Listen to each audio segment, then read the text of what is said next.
O ano já começou e todo mundo quer saber quais são os melhores fundos imobiliários para o ano de 2026. Como de costume, todo começo de ano eu coloco o meu na reta. Eu falo de alguns fundos imobiliários que eu tenho na carteira ou que estão no meu radar. Em janeiro de 2023 eu falei de 3 fundos: o KNCR11, o CPTS11 e o PVBI11. O único que eu de fato não tinha dinheiro investido era o PVBI11 e, por sorte ou mérito, dependendo do seu ponto de vista, ele foi o único que não superou o IFIX. Lembrando que o IFIX é o índice que reúne os fundos imobiliários mais negociados da bolsa. Então, desde 2023, todos os FIIs tiveram retornos positivos, mas com o KNCR e o CPTS se destacando muito mais. Inclusive, o KNCR rendeu praticamente 170% do IFIX. Então, foi um baita acerto aí para quem teve paciência, né? Em 2024, mais uma vez, coloquei o meu na reta. Eu falei de mais 3 fundos imobiliários: CPTS11, que apareceu na nossa lista mais uma vez. Naquele ano eu também falei do BCFF e do XPMOLs. O problema é que 2024 foi um ano péssimo para os fundos imobiliários. O IFIX teve um retorno negativo naquele ano e os 3 fundos imobiliários que eu falei no vídeo também tiveram retornos negativos. Só que, mais uma vez, o mercado premiou quem foi paciente e continuou fazendo o trabalho de formiguinha, de fazer novos aportes e reinvestir os dividendos, porque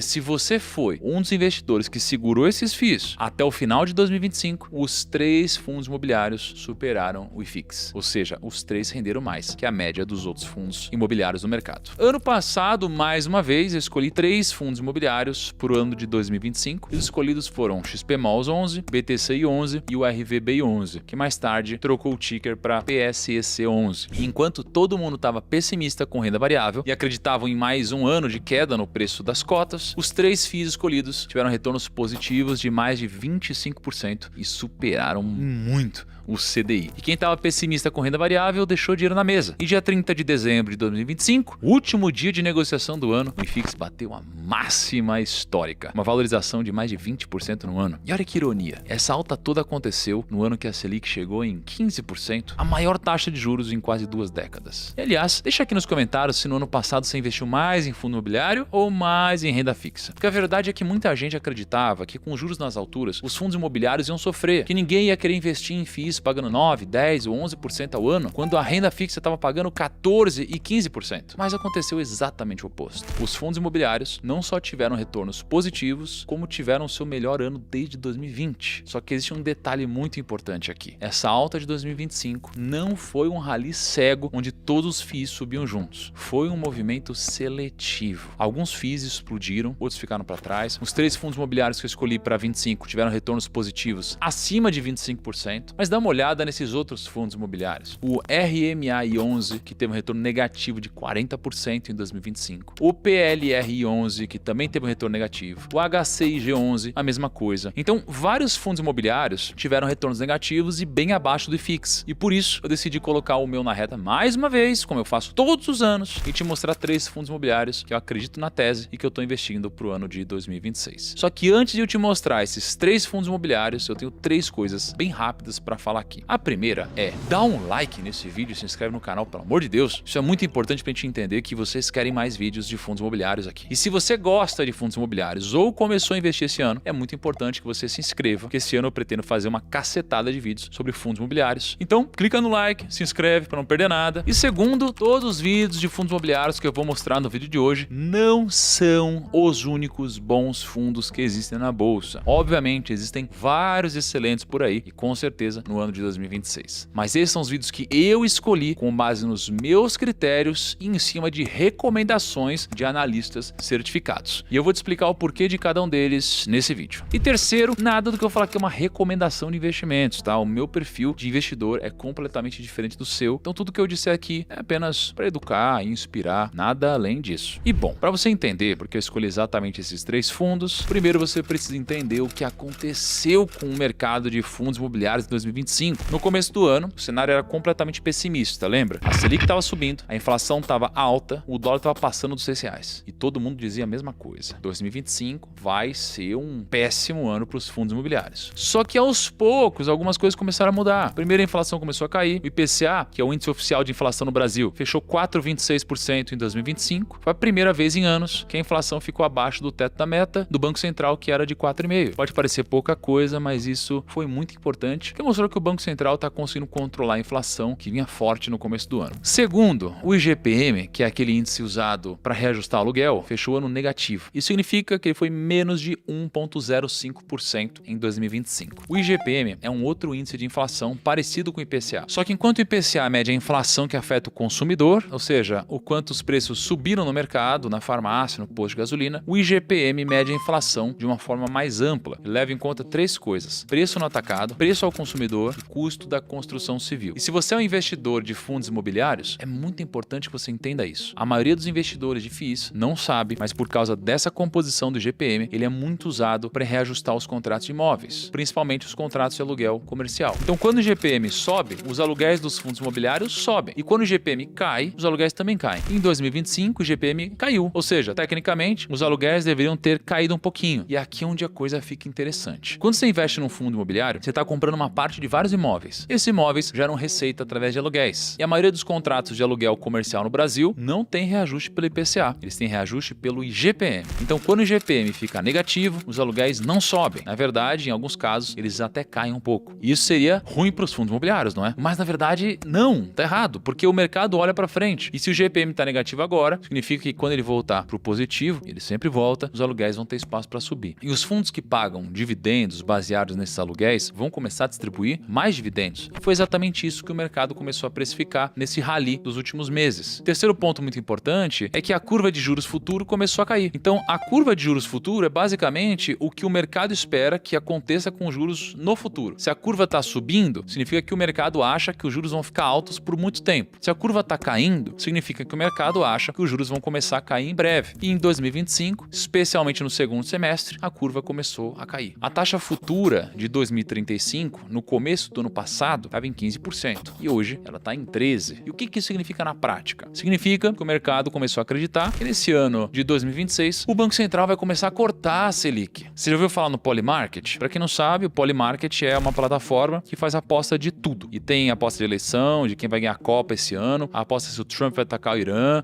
de quanto que vai sair a cartinha do Pokémon no leilão. Tem aposta de tudo. E adivinha só, eu encontrei uma aposta sobre a decisão do Banco Central cortar os juros em março desse ano. E adivinha, as pessoas estão apostando que existe 78% de chance de acontecer um corte na taxa de juros já em março. E quando os juros caem, o que começa a acontecer? Se você me acompanha há mais tempo, você já sabe. Os fundos imobiliários ficam mais atrativos, porque renda fixa passa a pagar menos, as pessoas começam a buscar ativos que pagam mais. Então começa a acontecer uma migração para os ativos de renda variável. Isso pode beneficiar quem é investidor de fundo imobiliário. E pô, primo, se você não sabia disso e aprendeu agora, se inscreve no canal, beleza? Tenho certeza que essa informação pode te ajudar a ganhar muito dinheiro nos próximos meses. Então você junta esses três fatores que eu trouxe até aqui: inflação caindo, IGPM com espaço para subir e expectativa de corte de juros. E você tem a receita perfeita para um rally de fundo imobiliário. Foi exatamente o que aconteceu. O IFIX subiu mais de 20% no ano, mas como eu disse, não foi todo mundo que subiu igual. Foi um movimento seletivo. Alguns FIIs subiram mais, outros menos, e é por isso que escolher os fundos certos vai fazer toda a diferença para você no ano de 2026. E agora, chegando finalmente na parte do vídeo que todo mundo quer saber, quais são os 3 melhores fundos imobiliários para 2026? O primeiro fundo que eu escolhi carregar no ano de 2026 é o XP Malls, o famoso XPML11. Mas foi não é a primeira vez que ele aparece aqui. Para quem já era inscrito no canal e assistiu os vídeos dos anos anteriores, deve lembrar que ele também apareceu em 2024 e em 2025, e ele está aparecendo de novo justamente porque investir em fundos imobiliários não é ficar trocando todo ano a sua carteira. Você precisa escolher alguns poucos ativos e ficar anos e anos aportando e reinvestindo os dividendos. E um desses fundos que vão estar na minha carteira esse ano é o XP Malls. Para quem não sabe, o XP Malls é um dos maiores fundos de shoppings do Brasil. Eu sei que você está pensando, Thiago, shopping center? Mas todo mundo compra pela internet hoje em dia. Shopping não é coisa do passado? É exatamente por isso que eu vou te explicar por que eu escolhi esse fundo. Primeiro ponto, shoppings não são mais só lugares para comprar coisas. Eles viraram grandes centros onde você resolve a sua vida inteira ali. Você não vai no shopping só para comprar uma calça. Você vai para almoçar, para ir no cinema, para levar as crianças no parquinho, para encontrar os amigos. Aquilo virou um programa no final de semana de milhares de famílias. E o varejo se adaptou. As lojas viraram showrooms, você experimenta retira no shopping e compra online, ou você compra online e retira no shopping. É um modelo híbrido que funciona. Segundo ponto, o consumo das famílias brasileiras está se recuperando. Eu não sei se vocês viram, mas o desemprego está nas mínimas históricas. As pessoas talvez estejam com dinheiro no bolso. Quando as pessoas têm dinheiro, elas fazem o quê? Gastam. O brasileiro é bom em gastar. E terceiro ponto, os contratos de aluguel do shopping são reajustados pelo IGPM. Você lembra que eu falei no começo do vídeo que o IGPM fechou negativo? Pois é. Isso significa que os contratos de aluguel do shopping com as lojas, que é aquele aluguel que a Renner, a Zara, a Havaianas paga pro shopping, esses aluguéis não subiram em 2025. Então basta você olhar pro histórico de dividendos do XP Malls e você vai encontrar exatamente isso que eu tô falando. Por mais que o IPCA tenha sido positivo, os dividendos do XP Malls ficaram lateralizados, justamente porque o IPCA subiu, mas o IGPM não. E se o aluguel que as lojas pagam pro shopping não sobe, a receita do fundo não sobe. E se a receita não sobe, os dividendos que caem na sua conta também não sobem. Mas agora, com a expectativa de que o IGPM volte para o campo positivo em 26, esse contrato de aluguel tem espaço para subir. Quando chegar a hora de reajustar de novo, as lojas vão pagar mais. O shopping vai receber mais, o FII vai distribuir mais e você vai receber mais dividendos. Inclusive, o XP Malls tem um portfólio com 27 shoppings espalhados pelo Brasil. Você tem shoppings em São Paulo, Rio de Janeiro, Minas Gerais, Paraná, Santa Catarina. Você tem uma diversificação que, geograficamente falando, é muito boa. E um detalhe que a vacância do XP Malls é de 4%. Ou seja, quase não tem loja vazia. Isso é um indicador muito importante de que os shoppings são bem administrados e estão em boas localizações. Fora tudo isso que eu trouxe, o dividend yield do XP Malls está na faixa de 10% ao ano. Então, se você comprar uma cota por 110, você vai receber aproximadamente R$11 de dividendos ao longo do ano. Mas é aquele efeito bola de neve que você já conhece. Você compra uma cota no primeiro mês por R$110, ela te paga 92 centavos de dividendos. No mês seguinte, você compra mais uma cota e já recebe R$1,84 então de dividendos. No terceiro mês, você recebe R$2,76. E se você continuar fazendo isso, daqui a 120 meses, os dividendos mensais serão suficientes para comprar uma nova cota automaticamente. E a partir daqui, você não precisa mais da força do seu braço para aumentar a bola de neve. Seu dinheiro vai trabalhar por você. Fora isso, o fundo está negociando bem próximo do valor patrimonial, o que significa que você está pagando o preço justo de XP Malls. E a liquidez do XP Malls é excelente. É um dos fundos mais negociados da bolsa. Então você consegue comprar e vender tranquilamente. E além de, o XP Malls está nas recomendações do Ricardo Figueiredo. Agora vamos para o segundo fundo da nossa lista, que é o BTG Pactual Real Estate Hedge Fund, mais conhecido como BTHF11. O BTHF11 ele é completamente diferente do XP Malls. E é exatamente por isso que eu gosto dele. Porque enquanto o XP Malls é focado em shoppings, o BTHF é um fundo multi-estratégia. Ele não fica preso num tipo de ativo só. Ele vai transitando entre várias estratégias diferentes. Ele pode investir em imóveis físicos, em recebíveis imobiliários, em outros fundos imobiliários, em renda fixa, enfim, onde a gestão achar que vai gerar mais retorno naquele momento específico do mercado. E olha que interessante, a composição da carteira do BTHF11 em dezembro de 2025 era de 31,7% em FIIs de tijolo, ou seja, fundos que investem em propriedades físicas, 24,2% em FIIs de papel, que são os fundos que investem em recebíveis imobiliários, 16,1% em CRIs, que são certificados de recebíveis imobiliários, basicamente títulos de dívida lastreados imóveis, 13,7% em caixa, que é dinheiro vivo, prontinho para aproveitar oportunidades, 13,6% em ativos reais, imóveis que o próprio fundo possui diretamente. E por que eu gosto dessa diversificação toda? Primeiro, porque reduz o risco. Se um segmento vai mal, os outros podem compensar. E segundo, porque existe um detalhe muito interessante no BTHF11 que pouca gente presta atenção, que é o duplo desconto. Quando você compra um fundo imobiliário, às vezes ele está negociando abaixo do valor patrimonial. Por exemplo, o patrão do fundo vale R$10 por cota, mas a cota está sendo negociada a R$8,50. Então você está comprando um fundo com desconto. Agora imagina o seguinte, o BTHF tem 31,7% da carteira em outros FIIs de tijolo. E muitos desses FIIs estão negociados abaixo do valor patrimonial. Então acontece o seguinte, você compra o BTHF com desconto e dentro do BTHF tem outros FIIs que também estão com desconto. É o que a gente chama de duplo desconto. Se você for no relatório gerencial do fundo, você vai ver que o BTHF negocia com 16% de desconto patrimonial, mas se a gente for considerar esse duplo desconto dos outros fundos dentro dele, o desconto aumenta para 28%. É basicamente você comprar uma nota de 100 que está sendo vendida por R$72 e que todo mês essa nota de R$100 vai te pagar R$1 de dividendo. É essa loucura que vários fundos imobiliários estão vivendo hoje. E quando a Selic começar a cair e a situação normalizar, esses FIIs que estão dentro do BTHF podem voltar a negociar perto do valor patrimonial. Isso faria você ganhar 2 vezes mais por ter um fundo de fundos na carteira. Além disso, o BTHF está com um dividend yield anualizado em